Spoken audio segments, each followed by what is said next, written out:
Olá, essa é a primeira aula sobre análise conformacional em duas partes. Esse assunto vocês podem ver nesses capítulos desses livros que estão em tela aí, e eu também usei o livro do Klein, que vai ser mencionado conforme ele for utilizado.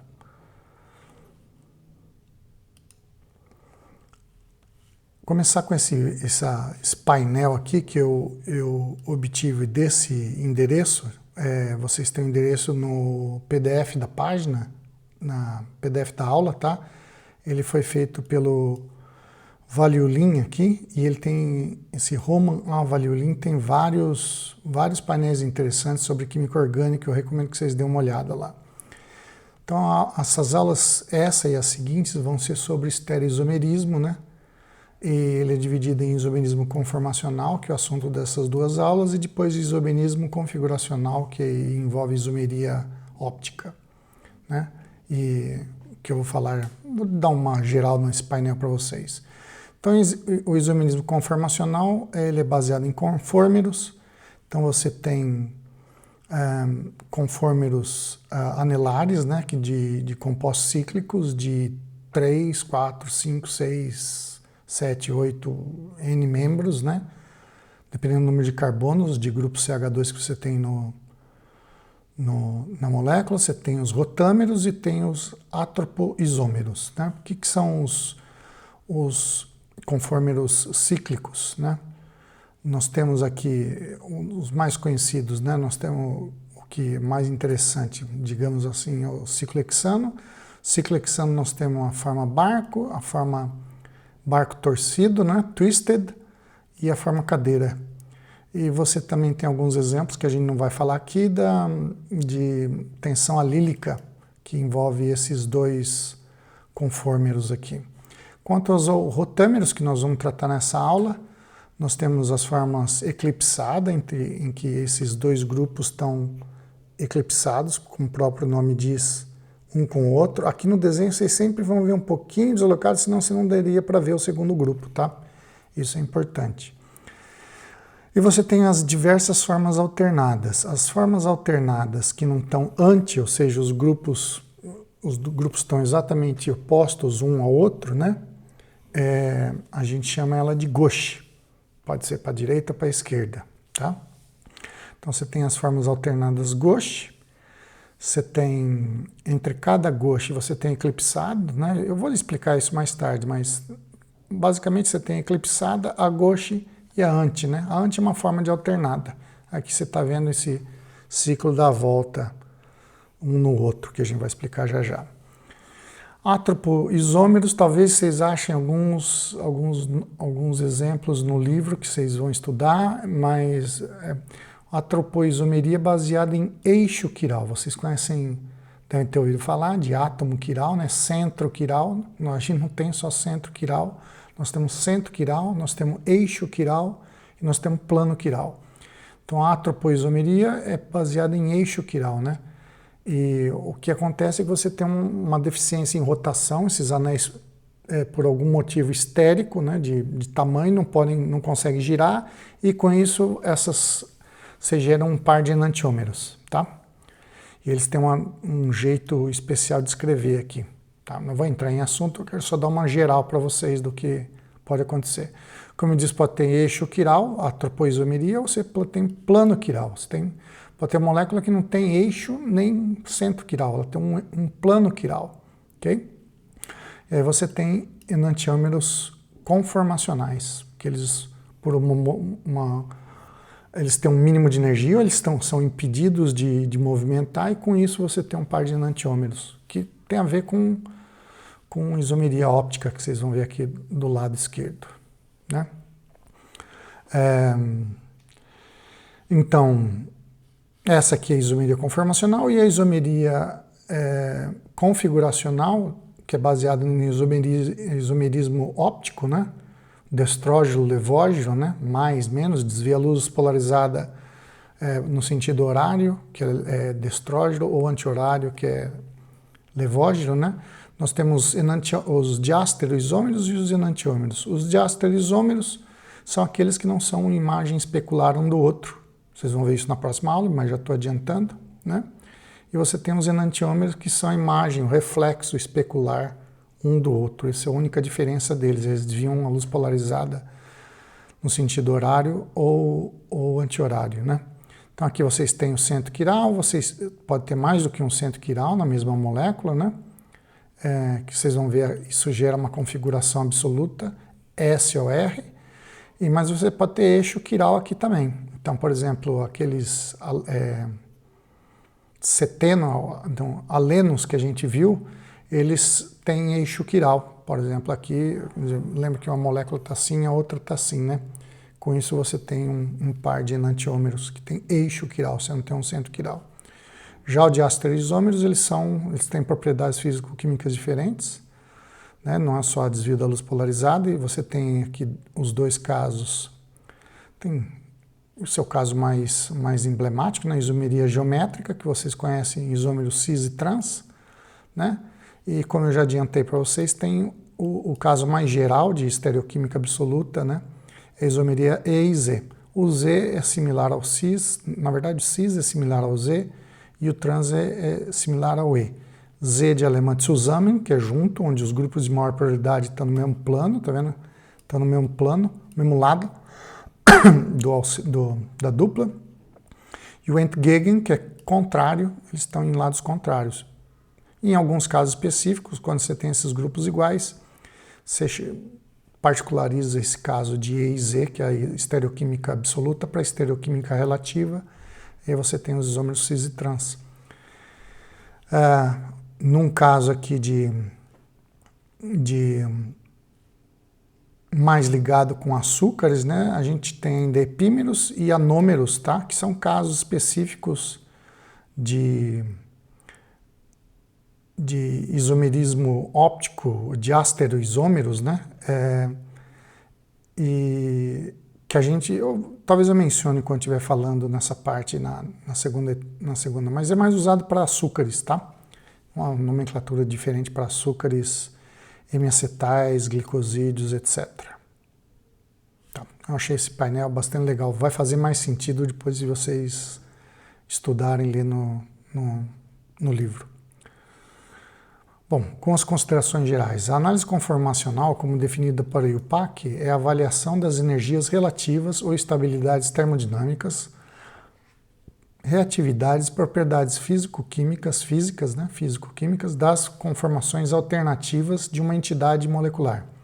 Isto é, né, o estudo das propriedades de uma molécula em função de suas possíveis geometrias, seu arranjo espacial 3D. Qualquer possível geometria de uma dada molécula é chamada conformação.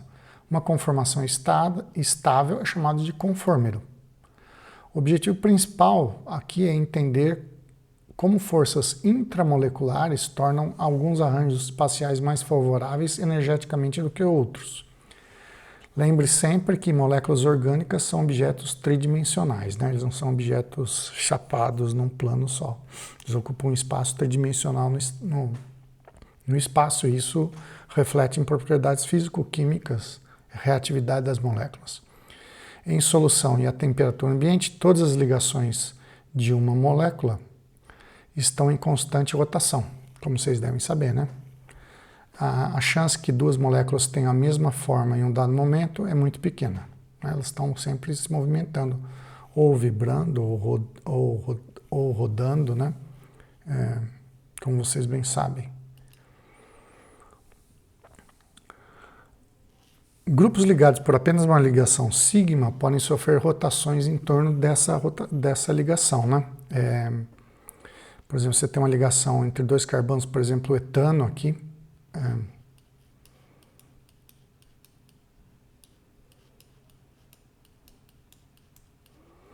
Né, ele pode, essa ligação sigma aqui, que é uma ligação hibridizada, sp3-sp3, né? Ela pode girar em torno dela mesma, né?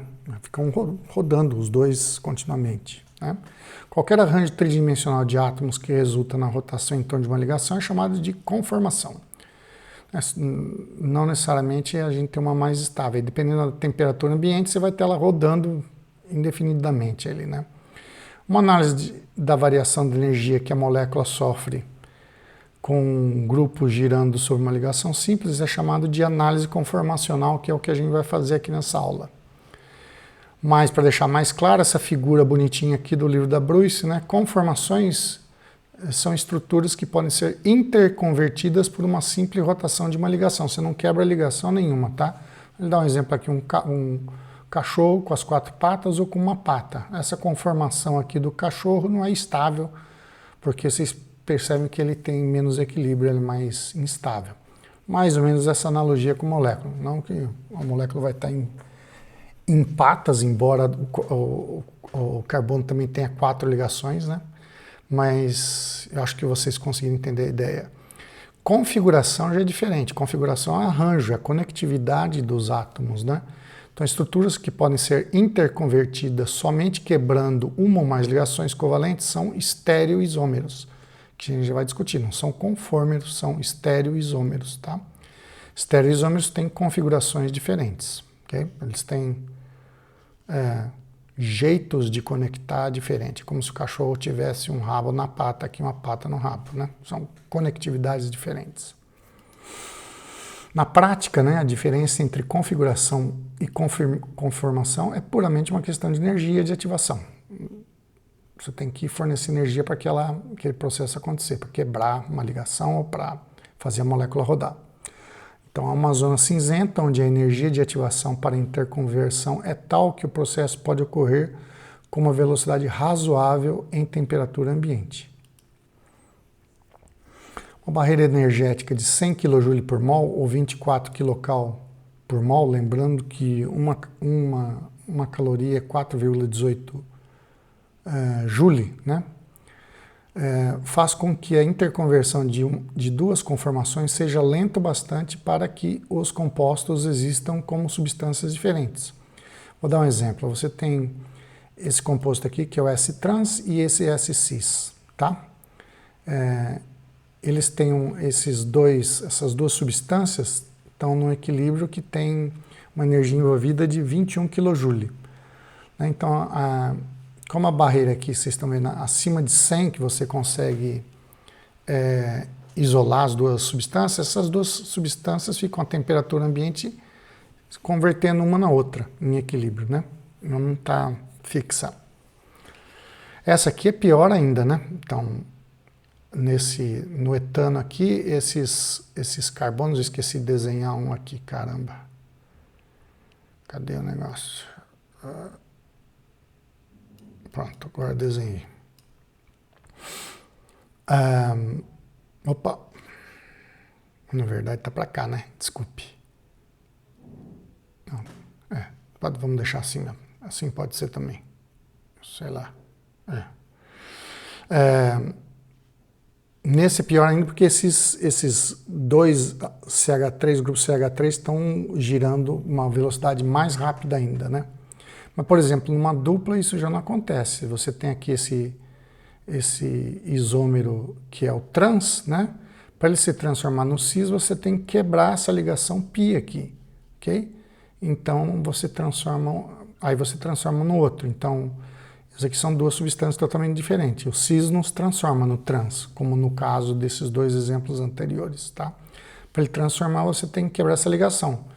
Como diz no enunciado anterior aqui, é só uma questão de energia. Se você, por exemplo, fornecer energia no ultravioleta suficiente, você quebra essa ligação, ele vai para o estado, vai para o estado citado, e quando ele volta ele pode converter, tá? Mas temperatura ambiente sem fornecer a energia necessária, você consegue isolar o cis e o trans como 2 substâncias diferentes. Uma não se transforma na outra, a não ser que você forneça a energia necessária, né?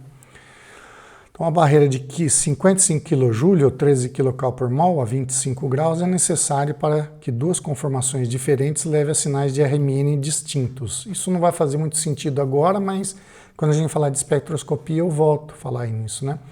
A espectroscopia de RMN, você vê um retrato não estático das moléculas, mas você vê algo dinâmico que está acontecendo. Então, a simetria e esses equilíbrios são muito importantes na técnica para você detectar um sinal de ressonância magnética nuclear.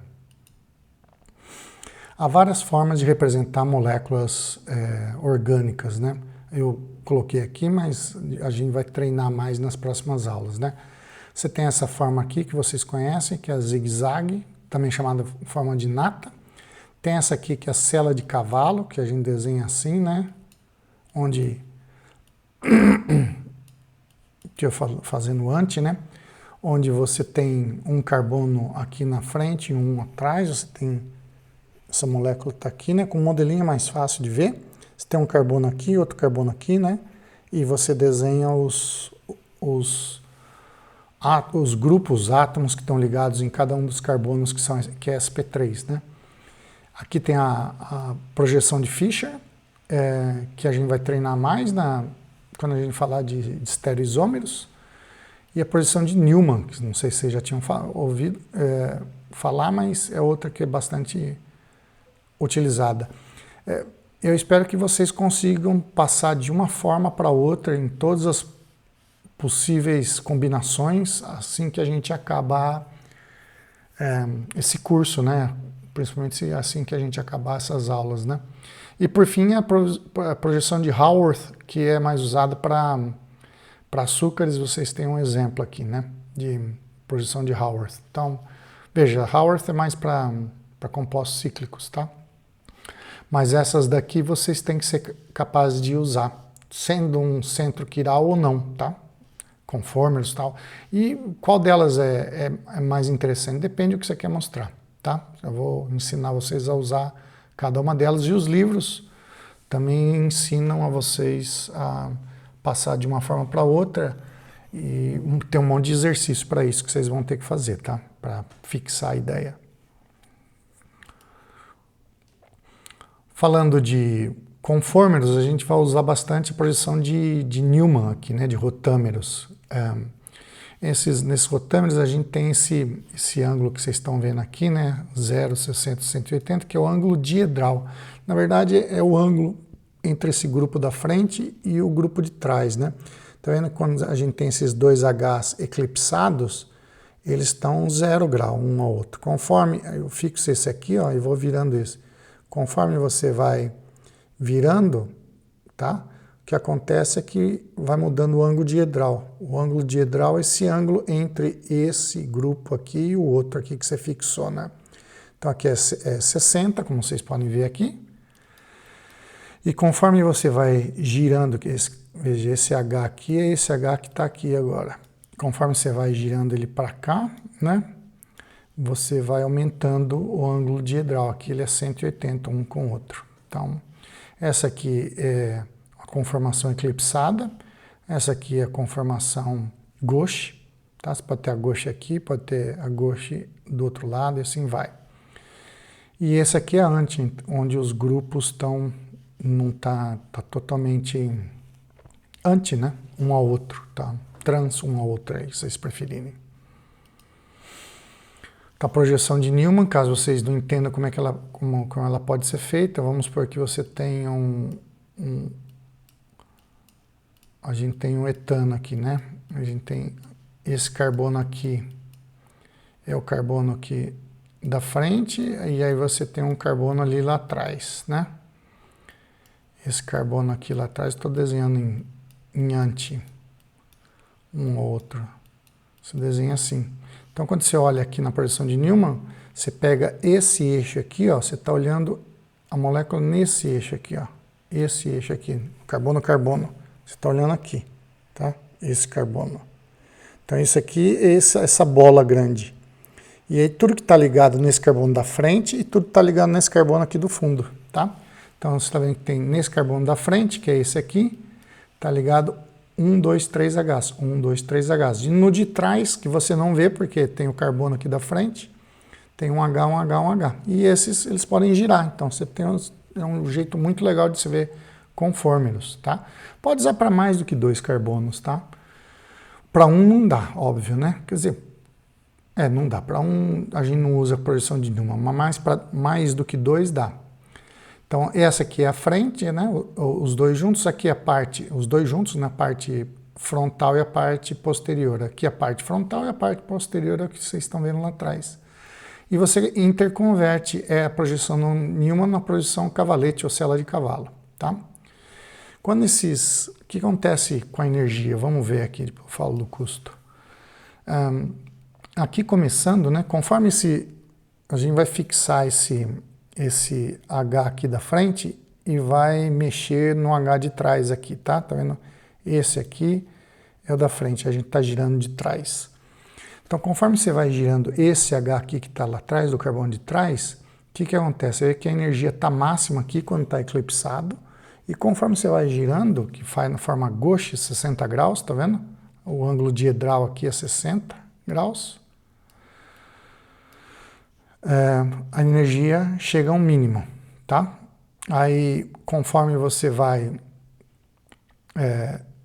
esse H chega aqui de novo eclipsado, a energia aumenta. Conforme você vai gauche, né, ela vai diminuindo. Como essa molécula é simétrica, ou seja, você tem CH3 na frente e CH3 atrás, isso daqui o máximo mínimo aqui são valores contrários, né, porque a molécula é simétrica. Então, quando está eclipsado, o valor é máximo, e quando não está eclipsado, que é como se fosse todos antes, porque é tudo simétrico, né, ele tem um valor mínimo, né? Novamente lembrando, esse aqui é um ângulo diedral. Quando o ganho de energia, quando a molécula está anti, né, que na verdade está vendo que todas essas moléculas aqui, A, B e C, elas são equivalentes em energia, né? Então, quando elas estão nessa forma aqui, você tem um ganho de energia de estabilidade de 12 kJ por mol. E quando elas estão todas emparelhadas, você tem um aumento de energia de 12 kJ, porque é 4 kJ por forma eclipsada. Como elas são todas iguais, você só multiplica por 3, né? Vamos tentar ver se um outro jeito de mostrar para vocês essa rotação, né? Ó, então vocês têm um diagrama potencial aqui, só que aqui nós temos, veja, aqui é um grupo CH3 aqui, né? Aqui nós temos um CH3, aqui nós temos um C, aqui nós temos um CH3 de novo, né? Então aqui essa molécula é isso aqui, ó. Nós temos isso aqui, ela tá... Oh, caramba!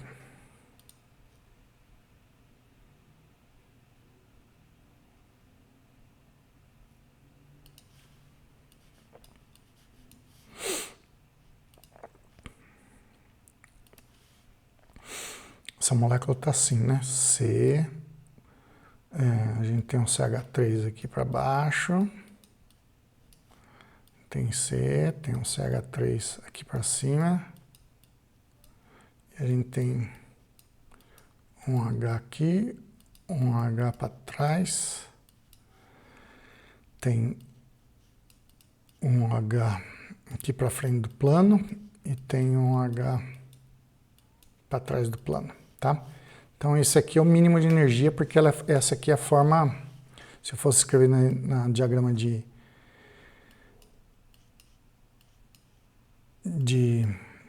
projeção de Newman, então aqui CH3, esse aqui é o carbono da frente, né? Esse aqui é o carbono da frente, tá, ok? Esse aqui. Então, aqui eu teria o CH3, aqui eu teria um H, CH3 está aqui, e aqui está o H, aqui está o H, essa aqui é a forma anti, por isso que ela tem a menor energia. Conforme eu vou deslocando esse CH3 aqui de baixo, vocês vão ver o que vai acontecendo com a energia, né? Ó, esse grupo vai girando, tá vendo? E aqui é um outro mínimo de energia. Vejam que esse mínimo de energia é maior do que esse, porque embora não seja eclipsada, que é o máximo de energia, ele é gauche, né? Então ele tem uma certa interação, vocês vão ver já por quê. A anti é que tem menos interação possível, tem a menor energia, mais estável, a gente vai ver já por quê, como eu disse. Conforme você vai de novo girando, aí você vai chegando na forma eclipsada, onde os maiores grupos, que são os dois CH3, estão eclipsados um com o outro. Antes você tem certo eclipsado, mas é CH3 com um H. Quando chega nessa posição, é CH3 com CH3, onde a energia é máxima. A gente viu com o etano como ficaria agora com o N-butano, teria com esses dois CH3 que vocês viram aqui, né? a gente começaria com a estrutura A, que tem um ângulo diedral 0 graus, que vocês estão vendo aqui.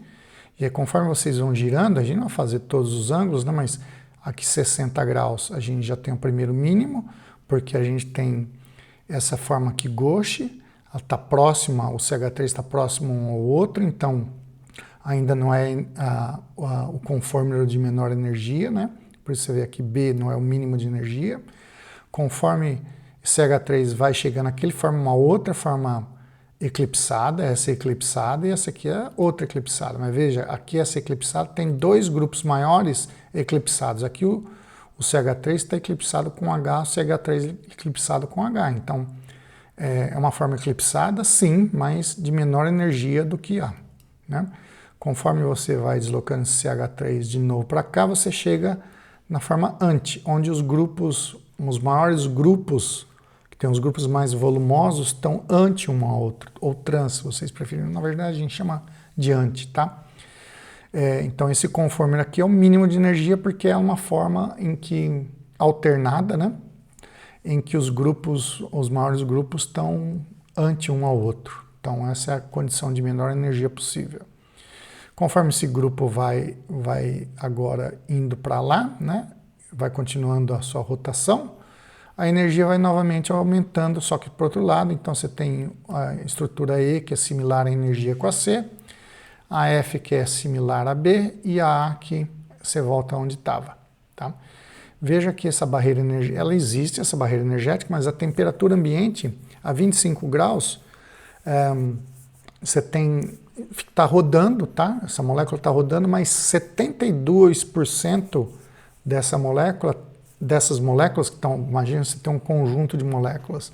Nesse conjunto estatístico, 72% dessas moléculas que estão rodando livremente estão, num dado momento, na posição anti e 28% estão na posição gauche, né?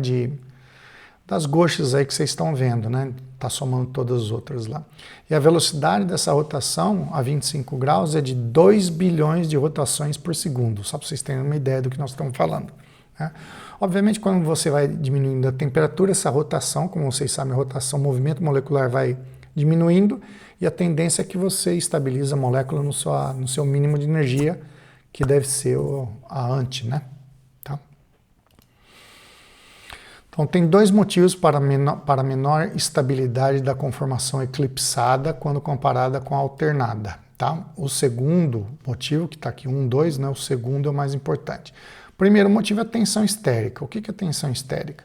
Tensão estérica é esse grupo volumoso na proximidade de outro grupo volumoso. Você pode ter, dependendo do grupo, você pode ter uma proximidade muito grande, que isso causa uma tensão estérica. Não confunda com impedimento estérico, que não tem nada a ver. Eu não falei disso, talvez eu não vá nem falar nessa disciplina. Isso é mais quando a gente fala de reatividade, tá? Tensão estérica é quando você tem dois grupos muito próximos um ao outro. A gente viu isso, a gente já falou, quando eu estava discutindo estabilidade de alceno, e eu falei que alceno cis é menos estável que o trans devido à tensão estérica. Lembra disso? Que tem esses grupos CH3 podem estar próximos um ao outro, de certa forma, nuvem eletrônica próxima demais, tá? Então é isso aí. Então você tem todas essas formas gauche, elas têm uma certa tensão estérica, e isso causa uma certa repulsão e aumenta a energia da molécula. Isso é um fator. Quando você está em anti, que tem os grupos volumosos mais distantes um do outro, esse fator é bastante reduzido. Então a tensão estérica é 1, mas ela não é o mais importante, por incrível que pareça, tá? O mais importante, como falando aqui, é o segundo motivo. O segundo motivo é a interação entre os orbitais preenchidos por efeito de hiperconjugação. Na verdade, a estabilidade desses conformes tem sido debatida há muito tempo, e uma das últimas hipóteses é que o que acontece na estabilização da forma anti, que comparado com as outras formas que são alternadas, é o efeito hiperconjugativo que eu vou falar agora para vocês, né? Esse efeito hiperconjugativo faz com que haja uma menor tensão torsional, né? Tensão torsional é essa que eu vou falar para vocês. A tensão torsional, advém da sobreposição dos orbitais ligantes. Então, quando a gente tem uma forma, vamos usar o N-butano aqui como exemplo, né? Quando a gente tem uma forma eclipsada, como essa aqui, eu vou desenhar um pouquinho afastado, senão vocês não veem que está eclipsado, tá? Mas ela está exatamente um na frente do outro. Esses orbitais ligantes do CH3 e do CH3 atrás, eles têm um efeito hiperconjugativo, ou seja, esse orbital ligante está jogando elétrons, está dispersando a carga no orbital antiligante desse CH3 e vice-versa.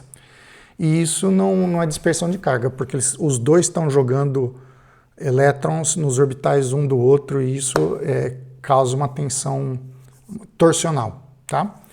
Por outro lado, quando esse CH3 está invertido, né, o que acontece é que você tem uma sobreposição do orbital ligante desse grupo com o antiligante do que está atrás, né? Então, um exemplo aqui que eu peguei do livro do Klein veja, aqui eu estou falando para o etano, mas para o CH3, para o butano, vale a mesma coisa, tá? Você tem o orbital molecular da ligação sigma sp3, né, do sp3s aqui do carbono da frente e o do de trás. Quando você tem eles antes, veja que esse H está aqui, ele está anti, né? Você tem uma sobreposição desse orbital ligante aqui com o orbital molecular antiligante do grupo que está anti um ao outro, né? Isso faz com que a energia da molécula diminua, porque você está colocando os elétrons do orbital ligante, né, do orbital homoligante ali, no antiligante sigma do CH3 que está ligado atrás, ok? Então esse é o efeito da tensão torsional. Esse efeito existe quando está em anti. Ele não existe em nenhuma outra forma, porque você não tem sobreposição dos orbitais, não existe em nenhuma outra forma alternada. Ele só vai existir na forma alternada anti, ok? Então isso, aliado, esse é o efeito principal, aliado com a menor tensão estérica, faz com que o isômero anti seja mais estável, tá?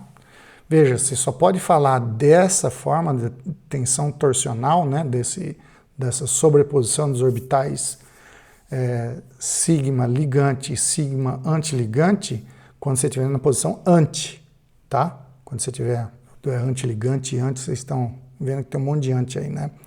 Só quando você tiver essa possibilidade aqui, se tiver o conformeiro anti.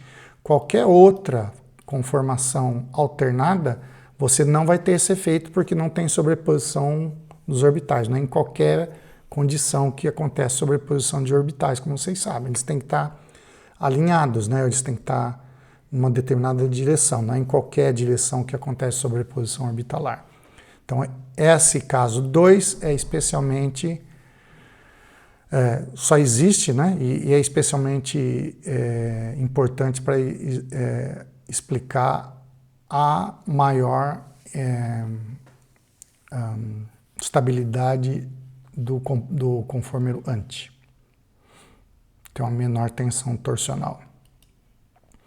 As barreiras de rotação na molécula do butano e do etano são pequenas demais para permitir o isolamento dos conformers, como a gente falou, então a rotação é livre, né? O que acontece agora se a gente sai de um composto que é acíclico, né, que é linear, vai para um composto cíclico, né? Você vê que não é nada novo, quem estudou isso foi o Bayer em 1885, ele ganhou o prêmio Nobel em 1905, dentre os quais por isso, né? Aqui está a foto do nobre, né? Von Bayer, que ele recebeu depois de ganhar o prêmio Nobel, imagino. Ele foi aluno do Kekulé, um dos grandes alunos do Kekulé, tá? O Kekulé teve, acho que, 3 alunos que ganharam 3 prêmios Nobel, né? Um deles é o Bayer, outro é o Van Hoff, eu acho, esqueci o terceiro. Ele ganhou em reconhecimento pelo seu serviço para o avanço da química orgânica e da química industrial através do seu trabalho em pigmentos orgânicos e compostos hidroaromáticos. Então, o que ele estudou? Ele fez a teoria de tensão dos anéis de Bayer. Então, anéis são planares e a tensão simplesmente reflete um desvio do ângulo tetraédrico. Lembra-se que Esses carbonos todos aqui são tetraedrais, então o ângulo deles deveria ser 109,5, né, graus. Mas um triângulo, como vocês sabem de geometria, não tem 109,5 graus. Ele tem a soma dos ângulos internos de qualquer cíclico, segundo a geometria, é 180, né, como vocês devem saber. Então, vocês somarem aqui, tem que dar 180 graus. 180? 60 mais 60, 120. É isso?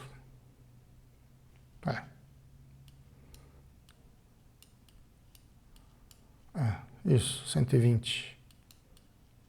Não, 180, tá certo. Tô falando bobagem.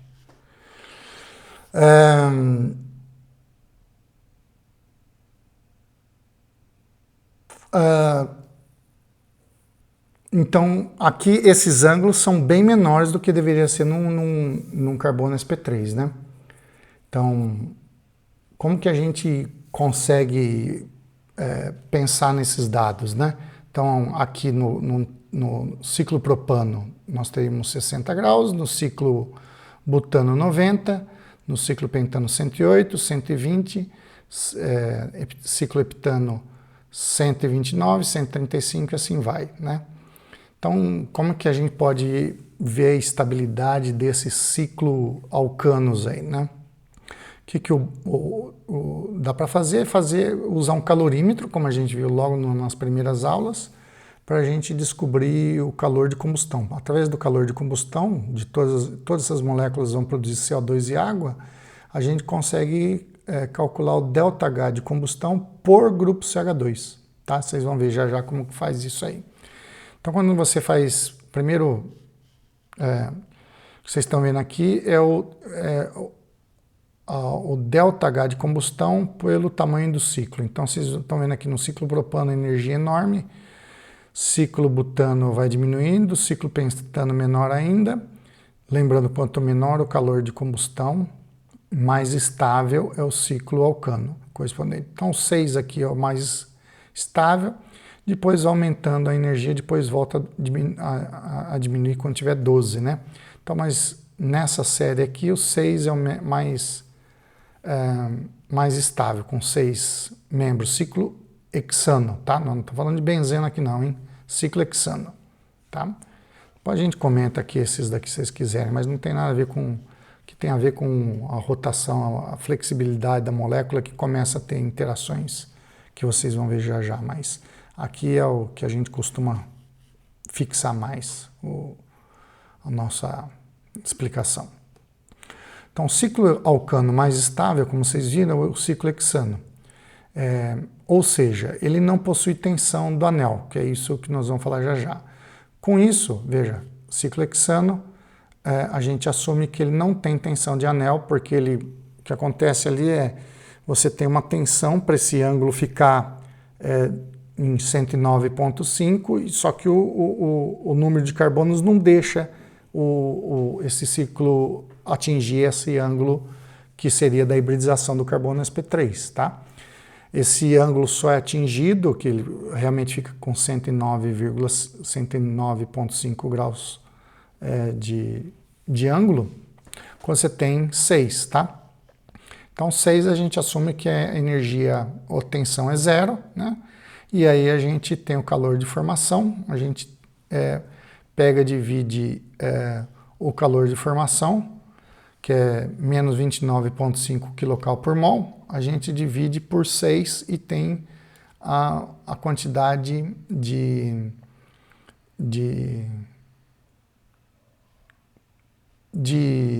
energia que teria sem tensão, tá? Então, a gente só está levando aqui, a única forma de energia da molécula não seria da própria molécula sem tensão nenhuma, tá? Então, isso seria o valor. Aí a gente multiplica esse valor 4,92 pelo número de CH2 que tem. Aqui tem 3, aqui tem 4, aqui tem 5, aqui tem 6, que a gente assumiu que é 0, né? 7, 8, assim vai, tá? Então, a gente tem o calor de formação, que é experimental. A gente tem o calor de formação sem tensão, que é pegar esse número e multiplicar pelo valor que está aqui, né? 4,92 vezes 3, você teria o calor de formação sem tensão, tá? E aí quando você subtrai aqui um do outro, você consegue ter o valor da tensão, da energia tensional de cada uma dessas moléculas, logicamente da molécula, não por CH2, né? Então a energia tensional por CH2 aqui no ciclo propano é 9,1, aí você vê que ela vai baixando, 6,6, 1,20 e depois ela volta a crescer. Só diminuindo quando você tem um ciclo 1 da decano, né? Mas vamos tentar centrar nessas daqui que são os mais interessantes. Então, o que faz que aumente a energia dessas moléculas desse ciclo alcano cíclicos, né?